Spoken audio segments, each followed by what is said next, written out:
సామెతల గ్రంథం 28వ అధ్యాయం. సామెతల గ్రంథం 28వ అధ్యాయం మొదటి వచనాన్ని ఎవడనూ తరుమకుండానే దుష్టుడు పారిపోవును, నీతిమంతులు సింహము వలె ధైర్యముగా నుందురు. ఈరోజు దేవుడు మనతో మాట్లాడుతున్న అంశం పేరేమిటంటే నీతిమంతులు సింహము వలె ధైర్యముగా నుందురు. మనం చదివినటువంటి ఈ వాక్యము ఒకసారి పరిశీలన చేసుకుంటే సింహము ధైర్యానికి సాదృశ్యం. సింహము ధైర్యం గలది, అది వేటాడే గుణం గలది, అడవికి రాజు, రాజసంగా ఉంటుంది, వెనకడుగు వెయ్యదు. వేటాడటంలో ముందుకే కొనసాగిద్ది కానీ వెనకడుగు వెయ్యదు. సింహం గాండ్రించిందంటే మిగిలిన జంతువులన్నీ కూడా పారిపోతాయి, దరిదాపుల్లో కూడా ఉండవు. దాని గాండ్రింపుకి ఈ మిగిలిన పశువులన్నీ కూడా పారిపోతాయి, జంతువులన్నీ కూడా పారిపోతాయి. మన యేసుక్రీస్తు ప్రభువారు కూడా యూదా గోత్రపు సింహం. యేసుక్రీస్తు ప్రభువారు యూదా గోత్రపు సింహం మనము గ్రహించాలి. సింహము అరణ్యంలో ఉందంటే మిగతా జంతువులన్నీ కూడా మౌనంగా ఉండాల్సిందే. సింహం మీద తిరుగుబాటు చేయటానికి కానీ సింహాన్ని ఎదిరించడానికి కానీ మిగిలిన వాటికి అంత బలము చాలదు. అరణ్యంలో సింహము వస్తూ ఉంది. అక్కడ ఒక పాము కూడా ఉంది. ఏముంది? పాము. పాము పడగ విప్పింది. పాములో ఏముంటుంది?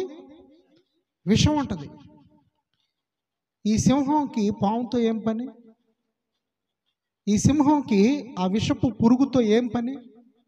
పాము దగ్గరికి వెళ్ళి దాన్ని తలతో ఇలా అంటుంది. అనేసరికి ఆ పాము పడగ విప్పుంది కదా, ఆ సింహాన్ని నెత్తి మీద ఒకే ఒక కాటేసింది. ఏమేసింది? కాటేసింది. ఆ సింహము కొద్ది సమయానికి విలవిలలాడుతుంది, గిలగిలా కొట్టుకుంటుంది. ఎందుకంటే పాములో ఉన్న విషం సింహంలోకి వచ్చేసింది. ఊపిరాడట్లా, నేల కొరిగిపోయింది, గిలగిలా కొట్టుకుంటా ఉంది. చివరికి అది చచ్చిపోయింది. సింహం ఏమైంది? ఎందుకు? పాముతో ఏం పని? అరణ్యానికి రాజుగా ఉన్నావు, అరణ్యంలో నీకు కోరుకున్నది తినొచ్చు, అరణ్యంలో నీకు ఇష్టానుసారంగా నువ్వు నివసించవచ్చు. పాముతో ఏం పని నీకు? ఈ సింహము పాము దగ్గరికి వెళ్ళేసరికి పాము పడక విప్పి తన నెత్తిన ఒక కాటేసేసరికి ఆ పాములో ఉన్న విషం సింహంలోకి వచ్చేసి ఆ విషము ప్రభావంతో తన దేహంలోని అన్ని అవయవాలు పాడైపోయి విషమెక్కి అది కృంగిపోయింది, అది పడిపోయింది, నేల కొరిగింది, విలవిల గిలగిల కొట్టుకులాడుతూ ఉంది సింహం. అలాగే యేసుక్రీస్తు ప్రభువారు మనతో కూడా మాట్లాడుతున్నాడు. మన దేవుడు ఎవరండి? యూదా గోత్రపు సింహం. ఆయన పిల్లలమైన మనం కూడా సింహాలమే. అయితే మనం కూడా పాముతో ఏం పని మనకి? పాము అంటే దేనికి సాదృశ్యంగా ఉందంటే సాతానికి సాదృశ్యం. పాము అంటే దేనికి సాదృశ్యం అంటే అపవాదికి సాదృశ్యం. పాము పడగ విప్పింది, పాముకి పగెక్కువ. దాన్ని ఎవరైనా తోకదొక్కినా అది గుర్తుపెట్టుకునేది, అది మరలా ఆ వ్యక్తి దగ్గరికి వెళ్ళి కాటేయాలని ప్రయత్నిస్తూ ఉంటుంది. పాముతో ఏం పని? సింహం పిల్లలకి. పాము అంటే అపవాది. అపవాదితో నీకేం పని? విగ్రహాలతో నీకేం పని? ధనాపేక్షతో నీకేం పని? పగతో ఏం పని? అసూయతో నీకు ఏం పని? అవిధేయత. పాము కుయుక్తి గలది. పాము ఎలాంటిది? కుయుక్తి గలది. అది మోసం చేసింది, అది కాటేసింది. దాన్ని ఇంటికి తెచ్చుకొని పాలు పోసి దాన్ని చక్కగా చూసుకున్నా ఆ పాము కాటేసిద్ది. ఎవరైతే యజమానులు ఎవరైతే పాలు పోసారో వాళ్ళనే కాటేసిద్ది. పాము నిలువెల్ల విషంతో ఉంటుంది. పాముకు 2 నాలుకలు. పాము చాలా ప్రమాదకరమైన పురుగది. అయితే సింహాలుగా ఉండాల్సిన మనము పాముతో ఆటలాడకూడదు. దేంతో ఆటలాడకూడదు? సింహం రాజసం గలది. సింహం గాండ్రిస్తే జంకలు, మరి తోడేళ్ళు, అరణ్యంలో నివసించే ప్రతి జంతువు సింహము గాండ్రింపుకి పారిపోతాయి. ఎటు ఓళ్ళు అటు వెళ్ళిపోయినట్లుగా కుందేళ్ళు, మేకలు, పిల్లులు, కోతులు అన్నీ పారిపోవాల్సిందే సింహం దగ్గరికి వస్తుందంటే. ఎందుకంటే సింహం అడవికి రాజు, బలం కలిగిన జంతువు సింహం. అయితే దీనికి పాముతో ఏం పనండి? పాము జోలికి వెళ్ళకూడదు కదా. అది కాటేసేసరికి ఏమైంది? సింహం చనిపోయింది. విలవిలలాడి కొట్టుకులాడి. కాపాడేవారు లేరు, కరుణించేవారు లేరు. విషం అంతా పాకేసింది. ఊపిరి తీసుకోవటం కష్టమైపోయింది. ఎంతో వేదన చెందుతుంది. తన జీవితాన్ని కోల్పోయింది. ఈరోజు పరిశుద్ధాత్మ దేవుడు నీతో నాతో కూడా ఏం మాట్లాడుతున్నాడంటే, మనమందరము యూదా గోత్రపు సింహము పిల్లలం. అయితే మనము ఈ లోకంలో జీవిస్తూ ఉన్నప్పుడు లోకంలో ఉన్నట్టుగానే మనం ఉండాలి, కానీ లోకంలో ఉన్న అలవాట్లు మనం నేర్చుకోకూడదు. లోకంలో ఏ అలవాట్లు ఉంటాయంటే పాము విషపు పురుగులాగా అన్నీ కూడా చెడు అలవాట్లు. మందు తాగటం. ఏం తాగటం? త్రాగుబోతులయ్యి, తిరుగుబోతులయ్యి, కొంతమంది గుట్కాలు, పాన్పరాగులు, రకరకాల చెడు అలవాట్లతో. పాము అంటే దేనికి సాదృశ్యం అంటే చెడ్డ లక్షణానికి. చెడు పురుగు, అది విషపు పురుగు. మనం కూడా పాడైపోతాం. మన బాడీలోకి విషాన్ని పంపించేటటువంటి ఈ సాధనాలే పాముకు సాదృశ్యం. త్రాగి త్రాగి త్రాగి మనిషి ఆరోగ్యంగా అవుతాడండి. త్రాగి త్రాగి త్రాగి మనిషి శరీరంలో లివర్ పాడైపోద్ది, శరీరంలో ఒక్కొక్క అవయవం, గుండె పాడైపోద్ది, ఊపిరితిత్తులు పాడైపోతాయి, అలాగే బ్రెయిన్ పాడైపోతుంది, కిడ్నీలు పాడైపోతాయి. బాడీలో ఉన్న ప్రతి అవయవము త్రాగి త్రాగి త్రాగి పాడైపోతూ ఉంటాం. సింహానికి ఈ యొక్క పాముతో ఏం పని? పాము అంటే దేనికి సాదృశ్యం? పాపపు లక్షణాలకి సాదృశ్యం, కామానికి సాదృశ్యం. చాలామంది ప్రభువులోకి వచ్చి కూడా పాపంలో పడిపోతున్నారు. ఏం పాపమో తెలుసా? వ్యభిచారం అనే పాపం. ప్రభువుని దినానికి 7 మార్లు స్తుతిస్తున్నారు, దినానికి 3 మార్లు ప్రార్థిస్తున్నారు, ప్రభు వాక్యాన్ని చదువుతున్నారు, ప్రభువుని నోటితో స్తుతులు చెల్లిస్తున్నారు, కృతజ్ఞతలు చెప్తున్నారు. కానీ పాము జోలికి వెళ్ళినట్లుగా, సాతాను జోలికి వెళ్ళినట్లుగా వ్యభిచారంలో పడిపోతున్నారు. ఈ రాత్రి పరిశుద్ధాత్మ దేవుడు ఒక 2 భక్తుల నుండి మనతో మాట్లాడబోతున్నాడు. మొదటి భక్తుడు ఎవరయ్యా అంటే భక్తుడైన దావీదు. మొదటి భక్తుడు ఎవరండి? భక్తుడైన దావీదు. దావీదు తన బాల్యం నుండి దేవుని యందు భయభక్తులు గలవాడు. దేవుడంటే చాలా ఇష్టం. దేవుణ్ణి తన నోటితో కృతజ్ఞతాస్తుతులు చెల్లిస్తూ నిరంతరము ప్రభువులో ఆనందిస్తూ ఉండేవాడు దావీదు. దావీదుకు దేవుడు అభిషేకాన్ని ఇచ్చాడు. దావీదుని దేవుడు తన కంటి పాపలా కాపాడుతూ ఉన్నాడు. దావీదు తన యుద్ధానికి వెళ్ళినప్పుడు తనకి తోడై ఉండి యుద్ధం యెహోవాదే అని తన పక్షాన యుద్ధం చేస్తూ దావీదుని గొర్రెల దొడ్డిలో గొర్రెలను మేపుకుని అడవుల్లో లోయల్లో గాఢాంధకారములో ఉన్న ఆ దావీదుని దేవుడు తీసుకొని వెళ్ళి ఇశ్రాయేలు ప్రజలందరి మీద రాజుగా చేశాడు. ఇశ్రాయేలు ప్రజలందరూ 12 గోత్రాలని ఆయన ఏలుచూ ఉన్నాడు. అయితే దావీదుకి పాముతో ఏం పని అండి? పాము అంటే ఏం చేసింది తెలుసా? ఒకరోజు ఏం జరిగిందో మనము గమనించుదాం. 1 సమూయేలు గ్రంథం 17వ అధ్యాయం 48వ వచనం నుండి 50వ వచనం వరకు చదువుకుందాం. ఆ ఫిలిష్తీయుడు లేచి దావీదును కలియుటకై అతనికి ఎదురుపోగా దావీదు వానిని ఎదుర్కొనుటకు సైన్యము తట్టు త్వరగా పరుగెత్తిపోయి తన సంచిలో చెయ్యి వేసి అందులో నుండి రాయి ఒకటి తీసి వడిసెలతో విసిరి ఆ ఫిలిష్తీని నుదుట కొట్టెను. ఆ రాయి వాని నుదురు చొచ్చినందున వాడు నేలను బోర్లా పడెను. దావీదు ఫిలిష్తీని కంటే బలాఢ్యుడై ఖడ్గము లేకయే వడిసెలతోనూ రాతితోనూ ఆ ఫిలిష్తీని కొట్టి చంపెను. వాడు బోర్లా పడగా దావీదు పరిగెత్తిపోయి ఫిలిష్తీని మీద నిలుచుండి వాని కత్తి వరదూసి దానితో వాని చంపి వాని తలను తెగవేసెను. ఫిలిష్తీయుడైనటువంటి గొలియాతు 6 మూరల జాన ఎత్తు ఉన్నాడు. చాలా ఎత్తరి గొలియాతు, యుద్ధ నైపుణ్యం కలిగిన వాడు.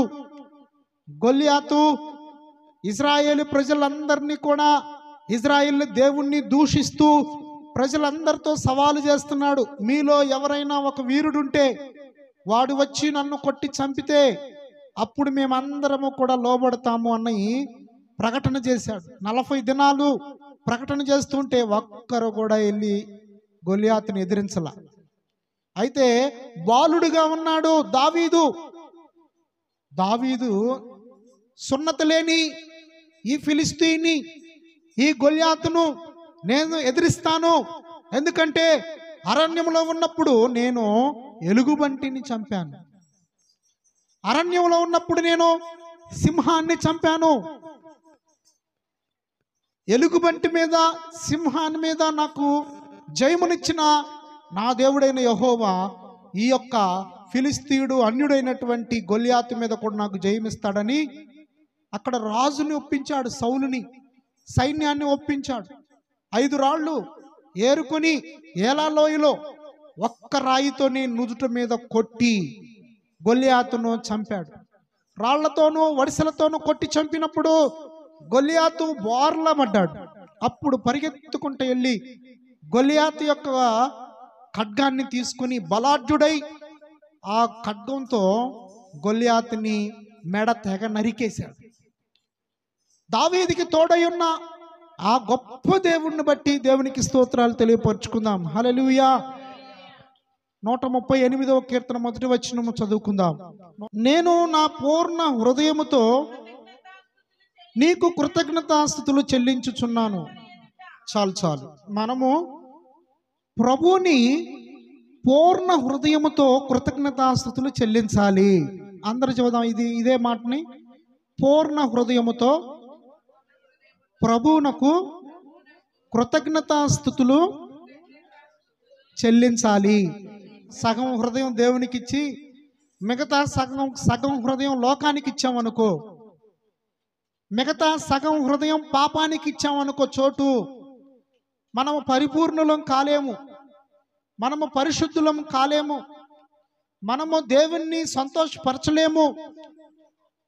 దావీదు కూడా కొంచెం పూర్ణ హృదయంతో కృతజ్ఞతాస్తుతులు చెల్లిస్తాను అన్న ఆ దావీదు కొంచెం తన హృదయంలో సాతానికి అవకాశం ఇచ్చాడు. ఎవరికి అవకాశం ఇచ్చాడు?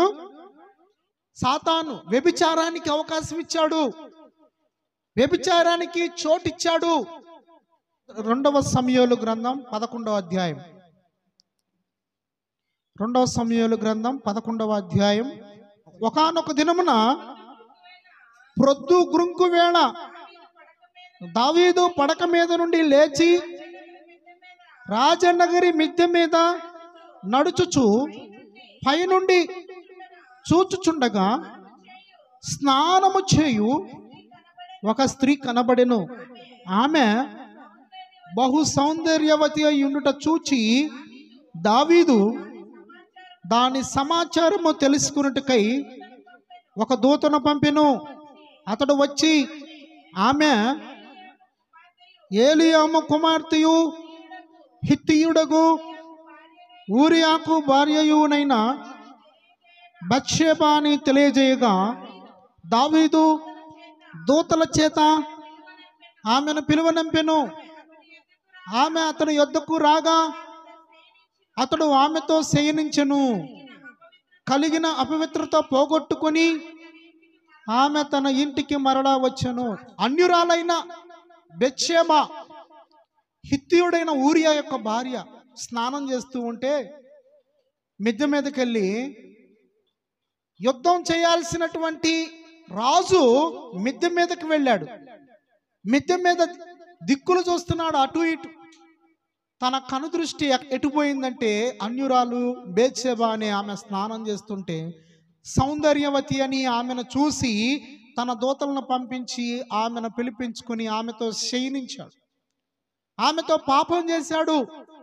ఈ యొక్క కార్యం దేవుని దృష్టిలో దుష్కార్యంగా కనిపించింది.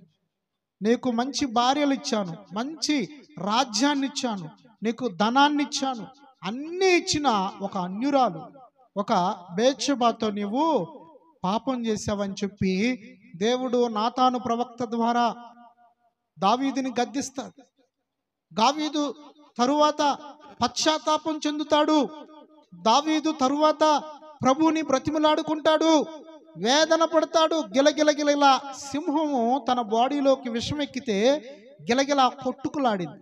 గిలగిలా కొట్టుకులాడి ఊపిరాడక నోటమ్మటి నురుగు కక్కుని కళ్ళన్నీ బైర్లు గమ్మి అది ఎలాగైతే ఏడ్చిందో అలాగా దావీదు కూడా ప్రతి రాత్రి నా కన్నీరుతో పడక కొట్టుకొని పోతా ఉంది. విచారము చేత నా కన్నులు గొంటలు పడిపోతా ఉన్నాయి. నా దేవా నన్ను క్షమించు, నా అతిక్రమమును క్షమించు, నా పాపమును క్షమించు అని దేవుణ్ణి పదే పదే బ్రతిమలాడుకుంటూ తన ప్రార్థనలో క్షమాపణ వేడుకుంటున్నాడు. మన దేవుడు ఎవరండి? పాపి తన పాపము నిమిత్తం పశ్చాత్తాపము నొందినప్పుడు క్షమించే సిద్ధ మనస్సు కలిగినటువంటి దేవుడు మన దేవుడు. మన దేవుడు గొప్పవాడు, మన దేవుడు ప్రేమించేవాడు, మన దేవుడు సరిచేసి తన మహిమ కొరకు వాడుకునే దేవుడు. దావీదు పశ్చాత్తాపం చెందాడు గనుక, దావీదు తన తప్పుని ఒప్పుకున్నాడు గనుక దావీదుని దేవుడు క్షమించాడు. అయితే ఈ యొక్క వ్యభిచారంతో ఆయన ముగించలా. ఏం చేశాడంటే తన భర్త అయిన ఊరియాను కూడా యుద్ధంలో చంపించాడు. ఒక పాపాన్ని కప్పిపెట్టుకోవడానికి మరి ఒక పాపాన్ని కూడా చేయాల్సిన పరిస్థితి వచ్చింది. 11వ అధ్యాయంలోనే 14వ వచనం నుండి 17వ వచనం వరకు చదువుకుందాం. ఉదయమున దావీదు యుద్ధం మోపుగా జరుగుచున్న చోట ఊరియాను ముందు పెట్టి అతడు కొట్టబడి హతమగునట్లు నీవు అతని యొద్ద నుండి వెళ్ళిపోమ్మని యోవాబునకు ఉత్తరము వ్రాయించి ఊరియా చేత పంపించెను.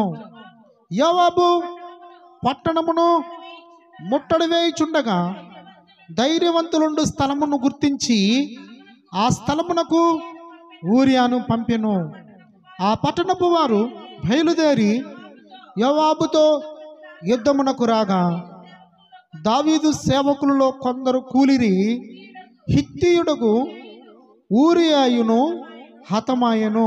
ఇక్కడ హిత్తీయుడైన ఊరియా ఎవరయ్యా అంటే ఈ బత్షెబ యొక్క భర్త, ఒక అన్యుడు హిత్తీయుడు. యుద్ధం బాగా మోపుగా జరుగుతున్న సమయంలో ధైర్యవంతులు ఉండే ఆ యొక్క క్రమంలో ఈ ఊరియాను కొట్టబడి చనిపోయేట్లుగా చేయమని యోవాబుకు ఉత్తరం రాసి పంపించాడు. అదేవిధంగా యుద్ధంలో చనిపోయాడు ఊరియా. వ్యభిచారము ఒక పాపం అయితే ఇంకో పాపం నరహత్య. ఇంకో పాపం ఏంటి? నరహత్య చేయించాడు దావీదు. దావీదు ఒక పరిశుద్ధుడు, నా హృదయానుసారుడు అని దావీదుని విషయంలో దేవుడు చాలా మంచి సాక్ష్యాన్ని ఇచ్చాడు. కానీ దావీదుకి ఏం పనండి? తనకి మంచి భార్యలు ఉన్నారు, మంచి రాజ్యం ఉంది, మంచి ఆస్తిపరుడు దావీదు, మరి ప్రభువునందు ఆనందించే వ్యక్తి. అయితే దావీదుకి ఈ లోకంలో ఉన్న ఆ యొక్క అన్యురాలైన ఆమె మీద ఏం పని? ఆమెతో ఏం పని? కనుక దావీదు ఎంతో మూల్యం చెల్లించాల్సిన పరిస్థితి వచ్చింది. అయ్యా, నీ సన్నిధిలో నా పాపమును జ్ఞాపకం చేసుకోవద్దయ్యా అని చెప్పి బ్రతిమలాడుకుంటూ వేడుకుంటూ ఉన్నాడు. కనుక నా జీవితంలో సాతానికి చోటిచ్చామంటే, నీ జీవితము నా జీవితంలో మనము సాతానికి చోటిచ్చామంటే, అంటే అపవాదికి చోటిచ్చామంటే, ఆ పాము విషము మనలోనికి ఎక్కినప్పుడు మనము తట్టుకోలేము. ఆ విషము మనల్ని నశింపజేస్తుంది, ప్రాణాలు పోయేట్లుగా చేస్తుంది. అలాగే పాపము కూడా విషంతో సమానం. పాపము కూడా పాము విషము ఎంత ప్రమాదకరమో అంత ప్రమాదకరం. కనుక ఊపిరాడక గిలగిలా మనం కూడా కొట్టుకోవాల్సిన పరిస్థితి వస్తుంది. అలాంటి పరిస్థితి రాకుండా దేవుడు ఈ రాత్రి మనల్ని హెచ్చరిస్తూ ఉన్నాడు. ఒకవేళ అలాంటి పాపములో నీ ఉంటే ఈ క్షణములో దేవుడు నాతో మాట్లాడుతున్నాడు. నేను పాము విషం ఎక్కించినట్లుగా త్రాగి త్రాగి ఇంట్లో భార్యని పిల్లల్ని కొడుతూ ఆ పిల్లలకి రావలసిన ఆ యొక్క ప్రేమను పంచలేకపోతూ ఉన్నాను అని చెప్పి త్రాగుబోతుతో తిరుగుబోతుగా జీవితాన్ని నాశనం చేసుకుంటూ ఉన్నాను అని అనుకున్నట్లయితే దేవుని దగ్గరకు వచ్చి నువ్వు పశ్చాత్తాపం చెందితే నీ యొక్క పశ్చాత్తాపాన్ని బట్టి దేవుడు క్షమిస్తాడు. దావీదు తన పాపమును ఒప్పుకొని పశ్చాత్తాపం చెందాడు కనుక దేవుడు క్షమించాడు. దేవుడు మరలా నూతనమైన జీవితాన్ని, నూతనమైన బలాన్ని, ఆయన యొక్క దీవెనలను దావీదునకు దయచేసి ఉన్నాడు. కనుక ఒకసారి మనం పరిశీలన చేసుకుందాం. కొన్ని పాపాలకు మనము దూరంగా ఉండాలి. రోమాపత్రిక 1వ అధ్యాయము 29వ వచనం నుండి చదువుకుందాం. అట్టివారు సమస్తమైన దుర్నీతి చేతను, దుష్టత్వము చేతను, లోభము చేతను, ఈర్ష్య చేతను నిండుకొని మత్సరము, నరహత్య, కలహము, కపటము, వైరమును వాటితో నిండిన వారై కొండెగాండ్రును, అపవాదకులను, దేవద్వేషులను, హింసకులను, అహంకారులను, బింకములాడువారును, చెడ్డవాటిని కల్పించువారును, తల్లిదండ్రులకు అవిధేయులను, అవివేకులను, మాట తప్పువారును, అనురాగరహితులను, నిర్దయులను నైరి. ఇవన్నీ కూడా సాతాను లక్షణాలు. సాతాను లాంటి గుణము కలిగినటువంటి వారు నిర్దయులై ఉంటారు. తల్లిదండ్రులను అవిధేయులుగా చూడని వారిగా ఉంటారు. కలహము కలిగి ఇతరులను నేరారోపణ చేస్తూ, ఈర్ష్య కలిగి, వైరము కలిగి, మత్సరము కలిగి, నరహత్య చేయటానికి కూడా వెనకాడరు. ఇవన్నీ సాతాను యొక్క లక్షణాలు. పాము విషము ఎంత ప్రమాదమో అంతే ప్రమాదము ఇది మనిషిలో ఉంటే. మనిషిలోనికి ఇవన్నీ రానివ్వకూడదు. ఏవన్నీ రానియకూడదు? దుర్నీతి రానియకూడదు, కామం రానియకూడదు, వ్యభిచారం రానియకూడదు, నరహత్య రానియకూడదు, విగ్రహారాధనని రానియకూడదు. నీ యొక్క హృదయంలోనికి ఇవన్నీ కూడా వచ్చినాయి అంటే పాముకు నీవు చోటిచ్చినట్లే, విషాన్ని నీవు నీ యొక్క దేహంలోనికి తెచ్చుకున్నట్లే. విషం దేహంలోకి వచ్చిందంటే కొన్ని క్షణాల్లోనే, కొన్ని నిమిషాల్లోనే మనిషిని పతనానికి తీసుకుని వెళ్ళిపోతుంది. మనిషిని తన విషం చేత చావగొట్టడానికి కూడా అది వెనకాడదు. కనుక మనము చావటానికి దేవుడు చెప్పట్లేదు, కానీ ఆ చావటానికి కారణమైన పాపాన్ని నువ్వు నీ హృదయంలోనికి రానివ్వద్దు, నీ హృదయంలో చోటివ్వద్దు, నీ దేహంలో చోటివ్వద్దు అని దేవుడు ఈ రాత్రి హెచ్చరిస్తూ ఉన్నాడు. సింహాన్ని చంపాడు దావీదు, ఎలుగుబంటిని చంపాడు దావీదు, యుద్ధంలో గొలియాతును చంపాడు బాల్యంలోనే. ఇంత బలవంతుడు దేనికి అవకాశం ఇచ్చాడు? పాము లాంటి విషానికి ఆయన అవకాశం ఇచ్చి నరహత్య వ్యభిచారంలో పడిపోయి విలవిల గిలగిల కొట్టుకులాడాడు. కోడి మెడను కూడా కట్ చేసినప్పుడు మెడకాయ బయటకు వచ్చినా కానీ మిగిలిన దేహం ఎంత ఎలా ఉండిద్దంటే రక్తం గారుతూ గిలగిల గిలగిల గిలగిల గిలగిల కొట్టుకులాడుతాం. అదే పరిస్థితి అయింది భక్తుడైన దావీదుకి. ఎలా ప్రార్థన చేశాడో మనం ఒక్కసారి విందాం. అయ్యో, ఆ పాపం చేయకుండా ఉంటే ఇంతటి ప్రార్థన, ఇంత పశ్చాత్తాపము, ఇంత వేదన అనుభవించాల్సిన పరిస్థితి ఉండేది కాదు దావీదుకి. కానీ ఇప్పుడు మనము ఆయన యొక్క పశ్చాత్తాపాన్ని మనము చూస్తున్నాం. ఎలా పశ్చాత్తాపం చెందాడంటే కీర్తన 6వ వచనాన్ని చదువుకుందాం. నేను మూలుగుచు అలసి ఉన్నాను, ప్రతి రాత్రియు కన్నీరు విడుచుచు నా పరుపు తేలజేయుచున్నాను. నా కన్నీళ్ల చేత నా పడక కొట్టుకొని పోవచ్చు ఉన్నది. విచారము చేత నా కన్నులు గుంటలు పడుచున్నవి. నాకు బాధ కలిగించు వారి చేత అవి చివికి ఉన్నవి. యెహోవా నా రోదన ధ్వని విని ఉన్నాడు. చాలు. పాపము చేయువారులారా, మీరందరూ నా యొద్ద నుండి తొలగిపోవుడి. చాలు చాలు. ఇక ఇప్పుడు చెబుతున్నాడు, అనుభవించాడు కదా, ఆ యొక్క వ్యభిచారం అనే పాపాన్ని అనుభవించాడు, ఆ యొక్క నరహత్య అనే పాపాన్ని అనుభవించాడు కనుక, పాపము చేయువారులారా మీరందరూ నా యొద్ద నుండి తొలగిపోవుడి. పాపం చేసే వాళ్ళ దగ్గర ఉండనంటున్నాడు భక్తుడైన దావీదు. నీవు నేను కూడా చాలా జాగ్రత్తగా లోకంలో బ్రతకాలి. మన ఉద్యోగ స్థలాల్లో అయినా, మన యొక్క పనిబాటల్లో అయినా, మన కుటుంబ వ్యవస్థలో అయినా, మన స్నేహితులతో సాంగత్యం చేసే విషయంలో కూడా, అరే సిగరెట్ తాగనోడివి నువ్వే మగోడివిరా అని చెప్పి ఒకరినొకళ్ళు రెచ్చగొట్టుకుంటా ఉంటారు. అరే మందు తాగనోడు నువ్వే మగోడివిరా అని చెప్పి ఒకరినొకళ్ళు రెచ్చగొట్టుకుంటారు. ఇలాంటి లక్షణాలు ఎవరైతే కలిగి ఉంటారో వారు 40 సంవత్సరాలు 42 సంవత్సరాలు రాగానే వృద్ధాప్యం, మన తలంతా నరిసిపోయి, ఒళ్ళంతా బక్క చిక్కిపోయి, కిడ్నీలు పాడైపోయి, లివర్ పాడైపోయి, లంగ్స్ పాడైపోయి వాళ్ళు ప్రాణాపాయ స్థితిలోకి వెళ్ళిపోతారు. మందు తాగేటప్పుడు చాలా సంతోషంగానే ఉంటుంది. అది చిన్న మెదడుని కొంత అది సంతోషపరుస్తూనే ఉంటుంది. తాగిన తర్వాత లోపలంతా పాయిజన్ అయిపోద్ది. లివర్ని పిండేస్తుంది, లోపల గుండెను పిండేస్తూ ఉంటుంది. మనిషి మరి గుండె తరుక్కుపోయే అంతగా మనిషిని మరి బలహీనపరుస్తూ ఉంటుంది. కనుక మనము జాగ్రత్తగా ఉండాలి ఈ లోకంలో. రెండవ భక్తుని గురించి మనం చూద్దాం. రెండవ భక్తుడు సంసోన్. న్యాయాధిపతులు 14వ అధ్యాయము 14వ అధ్యాయం 5వ వచనం నుండి 6వ వచనం వరకు చదువుకుందాం.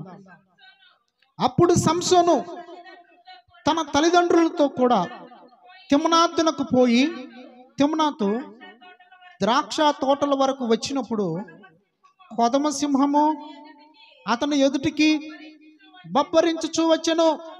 యెహోవా ఆత్మ అతనిని ప్రేరేపింపగా అతని చేతిలో ఏమీ లేకపోయినను ఒకడు మేకపిల్లను చీల్చినట్లు అతడు దానిని చీల్చెను. అతడు తాను చేసినది తన తండ్రితోనైనను తల్లితోనైనను చెప్పలే. చాలు. అయితే సంసోను కూడా బలశాలి, బలవంతుడు. ఒకడు మేకపిల్లని చీల్చినట్లుగా సింహాన్ని నోరు పట్టుకొని 2గా చీల్చి పారేశాడు. ఎంత బలం ఉండాలండి! సింహాన్ని 2గా చీల్చాలంటే ఎంత బలవంతుడై ఉంటే చీలుస్తాడు. దేవుడు తన ఆత్మబలాన్ని సంసోనికి ఇచ్చాడు. దేవుడు బాల్యం నుండి సంసోన్ని చూస్తున్నాడు. పిండముగా ఉన్నప్పుడే ఇంకా తన తల్లి గొడ్రాలై, మానోహ భార్య గొడ్రాలు, వారి ప్రార్థనలను ఆలకించి దేవుడు వారి గర్భాన, గొడ్రాలైన ఆమె గర్భాన కుమారుణ్ణిచ్చి, ఆ కుమారుణ్ణి ప్రతిష్ఠించి ప్రత్యేకపరిచి తన మహిమ కొరకు వాడుకుంటూ ఉన్నటువంటి సంసోను, బలం కలిగిన సంసోను, సింహాన్ని చంపినటువంటి సంసోను పాపం జోలికి వెళ్ళాడండి. పాము జోలికి వెళ్ళాడు, అపవాది జోలికి వెళ్ళాడు. ఏం చేశాడో మనం చూద్దాం ఒకసారి. 16వ అధ్యాయం 4వ వచనాన్ని చదువుకుందాం.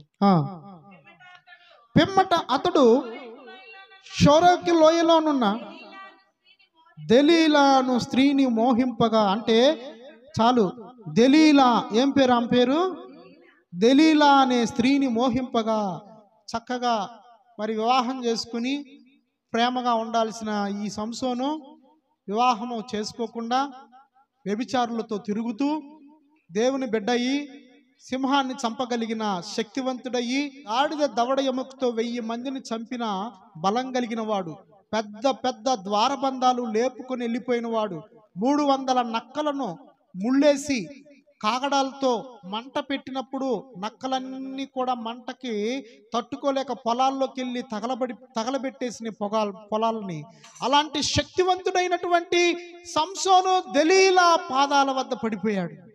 దెలీలా పాదాల దగ్గర పడిపోయి ఆమెతో వ్యభిచరిస్తున్నాడు, ఆమెని మోహిస్తున్నాడు, ఆమెతో పాపం చేస్తూ ఉన్నాడు. దేవునికి ఈ కార్యము చాలా కోపాన్ని పుట్టించింది. ఎవరైనా కానీ దేవుడు పరిశుద్ధుడు, ఆయన బిడ్డలమైన మనము కూడా పరిశుద్ధులంగా ఉండాలని కోరుకుంటాడు. అయితే సంసోను పరిశుద్ధంగా ఉండాల్సినటువంటి వ్యక్తి పాపములో పడిపోయి వ్యభిచారంలో పడిపోయాడు. సంసోన్ని దేవుడు పుట్టక ముందే కారణ జన్ముడుగా దేవుడు ముందుగానే చెప్పాడు. సంసోన్ని మద్యం త్రాగకూడదు, ద్రాక్షరసం త్రాగకూడదు, ప్రత్యేకంగా ఉండాలి, నాజీరు చేయబడాలి. సంసోన్ని మీరు చాలా జాగ్రత్తగా నా కొరకు పెంచండి, అపవిత్రమైన ఏది పెట్టొద్దు అని చెప్పి సంసోన్ని తన మానోహ భార్య గర్భాన దేవుడిచ్చాడు. అయితే సంసోన్ ఏమైపోయాడండి? వ్యభిచారైపోయాడు. దెలీలా అనే పరస్త్రీ, అన్య దేశపు స్త్రీ, ఫిలిస్తీయ దేశంలో ఉన్న ఒక అన్యురాలు, ఆమెతో శయనిస్తూ ఆమెతో పాపం చేస్తూ తన యొక్క జీవితాన్ని నాశనం చేసుకుంటూ ఉన్నాడు. ఈ దెలీలా అడుగుతుంది, నీ బలం ఎక్కడుంటుందో చెప్పవా, నీ బలము ఎక్కడుందో చెప్పవా అని అడుగుతా ఉంది, శోధిస్తూ ఉంది. ఈ సంసోను ముమ్మార్లు అబద్ధం చెప్పాడు, కానీ 4వసారి తప్పకుండా నా తల వెంట్రుకలు పోతే నా బలం పోతుందని చెప్పాడు. అప్పుడు ఫిలిస్తీయులు తన తల వెంట్రుకలన్నీ కూడా తీసివేసి గుండు చేసిన తర్వాత ఇక సంసోన్లో బలం అంతా పోయింది. ఇక సంసోన్ని ఫిలిస్తీయులు వచ్చి పట్టుకొని వాళ్ళ దేశానికి తీసుకెళ్ళి వాళ్ళ దేశంలో తన యొక్క 2 కళ్ళను పీకేశారు. గుండు గీసేసి 2 కళ్ళను పీకేసి సంసోన్ని వారి యొక్క దేవత అయిన దాగోను గుళ్ళో సంసోన్ని ఎగతాళి చేస్తున్నారు, హేళన చేస్తున్నారు, బాధ పెడుతున్నారు, దుఃఖ పెడుతున్నారు. సంసోను చేత తిరగలు విసిరితట్లుగా చేశారు. సంసోను 2 కళ్ళు పోయి ఏడుస్తున్నాడు, నా దేవా, నా ప్రభువా, నన్ను క్షమించని పశ్చాత్తాపం చెందుతున్నాడు. సంసోను ఈ ఒక్కసారికి నన్ను క్షమించయ్యా యెహోవా నా ప్రభువా అని దేవునికి మొర్రపెడుతూ ఉన్నాడు. మన దేవుడు ఎలాంటి దేవుడు అండి? పాపి తన పాపముల నిమిత్తం పశ్చాత్తాపం చెందితే క్షమించుటకు సిద్ధమైన మనసు కలిగిన దేవుడు. సంసోను తన పాపమును ఒప్పుకొని పశ్చాత్తాపం చెందినప్పుడు దేవుడు క్షమించి నూతన బలాన్ని మరలా ఇచ్చాడు. శత్రువు మనల్ని పడద్రోయాలని చూస్తూ ఉంటాడు. అపవాది కూడా సింహంలాగే వస్తాడు. అపవాది ఎలా వస్తాడండి? గర్జించు సింహము వలె వస్తాడు. వాడు కూడా మనల్ని ఏం చేస్తాడంటే భ్రమపరుస్తూ ఉంటాడు.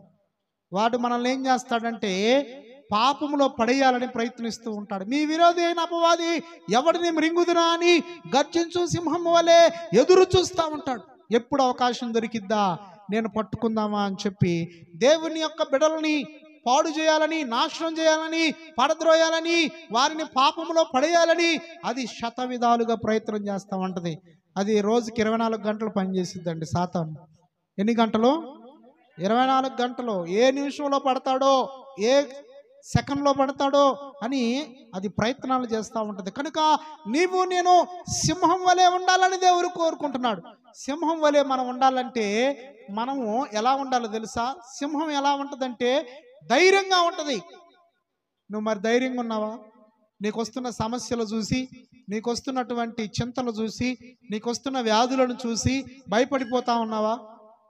సింహం భయపడదు. సింహం ఎక్కడున్నా ధైర్యంగా ఉంటుంది. సింహంలాగా మనం ఉండాలని దేవుడు కోరుతున్నాడు. మన ప్రభువు కూడా యూదా గోత్రపు సింహం అన్న విషయాన్ని మనం మర్చిపోకూడదు. సింహం ఎప్పుడు కూడా భయపడదు, పిరికితనం దానిలో ఉండదు. కానీ మనం ఏం చేస్తున్నాం? ప్రతి విషయానికి పిరికితనంతో భయపడుతూ మనము వెనక్కి అడుగులు వేస్తున్నాం. సింహం ఎప్పుడు చూసినా ముందుకే అడిగేసింది. సింహం పాదాలు భూమి మీద 10% ఆనించింది. మిగతా 90% సింహం యొక్క పాదాలు నేల మీద ఉండవు. 10% మాత్రమే దాని పాదాలు నేల మీద ఉంటాయి. ఎవరినైనా పట్టుకోవాలంటే, వేటాడాలంటే, జంకన కానీ మరి మేకన కానీ గొర్రెన కానీ అది పట్టుకోవాలంటే దాని పాదాలు 10% మాత్రమే భూమి మీద ఆనుకుంటాయి. మిగతా 90% ఎత్తులో ఉంటాయి. మనమైతే ఎలాగో తెలుసా? 90% పాదం భూమి మీద ఆనిద్ది, ఒక 10% ఆనకుండా ఉండేది. మనమేమో భూ సంబంధమైన వారిగా మనం ఎప్పుడు కూడా ఆలోచిస్తూ ఉంటామన్న దానికి సాదృశ్యం. భూ సంబంధంగా నాకు ఇల్లు లేదే, నాకు పొలం లేదే, నాకు ఉద్యోగం లేదే, నాకు బిడ్డలు లేరే, నాకు అది లేదు ఇది లేదు అని చింతపడుతూ ఉంటాం. కానీ దేవుడు కోరుచున్నాడు, మీరు చింతలేని వారై ఉండాలి. ప్రతి నిమిషం, ప్రతి గంట, ప్రతి రోజు కూడా దేవుడు మనకి వరంగా ఇచ్చాడని సంతోషించు. ఏమంటే చాలామంది వ్యాధులతో హాస్పిటల్లో అలమటిస్తున్నారు. కానీ దేవుడు మనకు ఇచ్చిన ఆరోగ్యాన్ని బట్టి మనం సంతోషించాలి. దేవుడు మనకి ఇచ్చినటువంటి ఈ జీవితాన్ని బట్టి మనము సంతోషంగా ఉండాలి. సాతాను ఒకవేళ మనల్ని ఎదిరించడానికి వచ్చిందనుకో, మనము దాన్ని ఎలా ఎదిరించాలి అంటే మనము ప్రార్థనతో ఎదిరించాలి. సాతాను మనల్ని ఎదిరించడానికి వచ్చినప్పుడు దేనితో ఎదిరించాలి? మనం దాన్ని ప్రార్థనతో ఎదిరించాలి, వాక్యంతో ఎదిరించాలి. వాక్యము మనకి బాగా వచ్చుండాలి. వాక్యం రాకపోతే సాతాను మనల్ని పడేసిద్ది, సాతాను మనల్ని మృంగేసిద్ది. వాక్యం మనం తెలుసుకుని మనం ముందుకు కొనసాగే వారంగా ఉండాలని మనము గ్రహించాలి. కనుక యేసుక్రీస్తు ప్రభువారు మనల్ని అందరినీ కూడా విషపు కాటు నుండి తప్పించాడు, పాపము నుండి తప్పించాడు. మనమందరం అవిధేయులం. మన పితరుడు, మన మూల పురుషుడైన ఆదాము గారు పాపం చేశారు. దేవుడు తినవద్దని చెప్పిన పండుని తిన్నారు. వారి ద్వారా మరణం సంప్రాప్తమైంది. ఆ మరణము అనే పాపాన్ని, ఆ విషాన్ని మనలో నుండి తీసివేయటానికే వేశాడు. ధర్మశాస్త్రం వలన వచ్చే మరణాన్ని మనకు తప్పించి మనల్ని పవిత్రంగా, పరిశుద్ధంగా దేవుడు మనల్ని చూపిస్తూ ఉన్నట్లుగా మనం గ్రహిస్తున్నాం. ఒకసారి కొరింథీయులకు రాసిన పత్రిక చదువుకుందాం. 1 కొరింథీయులకు 15వ అధ్యాయం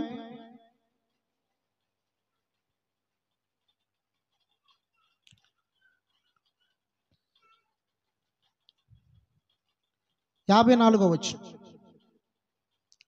విజయమందు మరణము మృంగివేయబడెను అని వ్రాయబడిన వాక్యము నెరవేరును. ఓ మరణమా నీ విజయం ఎక్కడా? ఓ మరణమా నీ ముల్లెక్కడా? మరణపు ముళ్ళు పాపం, పాపమునకున్న బలం ధర్మశాస్త్రమే. అయినను మన ప్రభు అయిన యేసుక్రీస్తు మూలముగా మనకు జయము అనుగ్రహించిన దేవునికి స్తోత్రం కలుగునుగాక. కనుక మరణము నుండి మనల్ని దేవుడు తప్పించాడు. ఆ యొక్క రెండవ మరణము నుండి కూడా మనల్ని తప్పించాలంటే ఈ రాత్రి మనం ఏం చేయాలంటే యేసుక్రీస్తుని మన యొక్క సొంత రక్షకుడిగా అంగీకరించాలి. యేసుక్రీస్తు ప్రభువారు ఒక భూమికి ఆకాశమునకు మధ్యలో ఒక నిలువు అడ్డకొయ్యికి విరలాడదీయబడి ఆయన శిలువ మరణం పొంది చనిపోయి తిరిగి 3వ దినాలు లేచాడు. యేసుని ఎవరైతే నమ్ముతారో, ఆయన మరణాన్ని ఎవరైతే నమ్మి, ఆయన పునరుద్ధానాన్ని ఎవరైతే నమ్మి ఆయన మీద విశ్వాసం ఉంచుతారో వారందరినీ కూడా తన యొక్క పరలోక రాజ్యానికి తీసుకొని వెళ్ళటానికి ఆయన ఎదురు చూస్తూ ఉన్నాడు. కానీ మనము లోకములో ఉన్న వాటి మీద మనసు నిలుపుకొని దేవాది దేవుణ్ణి మనము దూరం పెడుతూ ఉన్నాం. ఈ రాత్రి దేవుడు మాట్లాడుతున్నాడు. యేసు రక్తం ప్రతి పాపము నుండి మనల్ని పవిత్రపరుస్తూ ఉంది. కనుక ఇదే మనకి మిక్కిలి అనుకూలమైన సమయం అని గ్రహించి మనము యేసు దగ్గరకు వస్తే, నమ్మి బాప్టిజం పొందినవాడు రక్షింపబడును, నమ్మని వానికి శిక్ష విధించబడును అని వాక్యం సెలవిస్తూ ఉంది. సాతాను ఒక మార్గంలో నీ దగ్గరికి వస్తే 7 మార్గాల ద్వారా అది పారిపోతాడు. వాడు ఎన్ని మార్గాల ద్వారా? 7 మార్గాలు. ఒక మార్గంలో నీ దగ్గరికి వచ్చాడు. నీవు ఎప్పుడైతే యేసుక్రీస్తుని విశ్వసించి, నీవు ఎప్పుడైతే యేసుక్రీస్తుకు ప్రార్థన చేస్తూ కన్నీరు విడిచి పశ్చాత్తాపం చెందుతావో అప్పుడు వాడు 7 త్రోవల్లో నుండి పారిపోతాడు. దావీదు తన పాపము నిమిత్తం పశ్చాత్తాపం చెందాడు. అలాగే సంసోను తన పాపము నిమిత్తం పశ్చాత్తాపం చెందాడు. చివరికి సంసోను కూడా ఆశీర్వదించబడిన వాడిగా ఉన్నాడు. మనము గ్రహించుదాం. సంసోను కూడా ఆశీర్వదించబడినట్లుగా మనం చూద్దాం. మరలా ఒకసారి చివరి వచనాన్ని చదువుకొని మనము ముగించుకుందాం. న్యాయాధిపతులు 14వ అధ్యాయం 28వ వచనాన్ని చదువుకుందాం. అప్పుడు సంసోను, యెహోవా ప్రభువా, దయచేసి నన్ను జ్ఞాపకము చేసుకొనుము. దేవా, దయచేసి ఈసారి మాత్రమే నన్ను బలపరచుము. నా 2 కన్నుల నిమిత్తం ఫిలిస్తీయులను ఒక్కమారే దండించి పగ తీర్చుకొననిమ్మని యెహోవాకు మొర్రపెట్టి, ఆ గుడికి ఆధారముగానున్న 2 మధ్య స్తంభములలో ఒకదానిని కుడి చేతను ఒకదానిని ఎడమ చేతను పట్టుకుని నేనును ఫిలిస్తీయులను చనిపోదుముగాక అని చెప్పి బలముతో వంగినప్పుడు గుడి ఆ సర్దారుల మీదను దానిలో ఉన్న జనులందరి మీదను పడెను. మరణకాలమున అతడు చంపిన వారి శవముల లెక్క జీవిత కాలమందు అతడు చంపిన వారి లెక్క కంటే ఎక్కువాయను. చూడండి, దేవునికి మొర్ర పెట్టాడు, కన్నీరు విడిచాడు, బ్రతిమిలాడాడు. కనుక సంసోను మరలా అంగీకరించబడ్డాడు. సంసోను మరలా విశ్వాస వీరుల జాబితాలో హెబ్రీ గ్రంథంలో మరలా రాయబడ్డాడు. సంసోన్ని దేవుడు కనికరించిన దేవుడు ఈ రాత్రి నిన్ను కూడా కనికరిస్తాడు. ఈ వాక్యం వింటున్న అక్క, చెల్లి, అన్న, తమ్ముడు, మీరందరూ కూడా ఆయన దగ్గరకు వచ్చి పశ్చాత్తాపం చెందితే, నువ్వెలాంటి పాపివైనా, నీవేక దోషము చేసినా, నీ దోషాలు, నీ పాపాలన్నింటినీ కూడా క్షమించి నిన్ను మంచి పవిత్రమైన మరి మనిషిగా ఒక సింహంలాగా ఉంచుతాడు. మనం ఎవరివండి? సింహం పిల్లలం. నీతిమంతులు సింహము వలె ధైర్యముగా నుందురు. సింహానికి భయం అనేది తెలియదు, సింహానికి పిరికితనం లేదు, సింహం ఎప్పుడు చూసినా వెనకడుగు వేయదు. సింహం ఎప్పుడైనా కానీ ముందుకే కొనసాగుతూ ఉంటుంది. వేటాడే స్వభావం దానికి ఇష్టం. మనం కూడా సాతాన్ని, వాడి అనుచరులను ప్రార్థన ద్వారా వేటాడాలి, వాక్యం ద్వారా వాడిని తరిమి కొట్టాలి. విశ్వాసం అనే డాలు పట్టుకోవాలి, వాక్యం అనే ఖడ్గాన్ని ధరించాలి. మనము అలాగా అపవాదిని మనం ఎదిరించగలం. కనుక మన జీవితంలో ప్రార్థన మనం చేస్తున్నామా?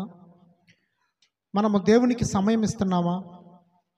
మనము కుటుంబాన్ని, తల్లిదండ్రుల్ని ప్రేమగా చూసుకుంటున్నామా? ఒకసారి పరిశీలన చేసుకుందాం ఈ రాత్రి.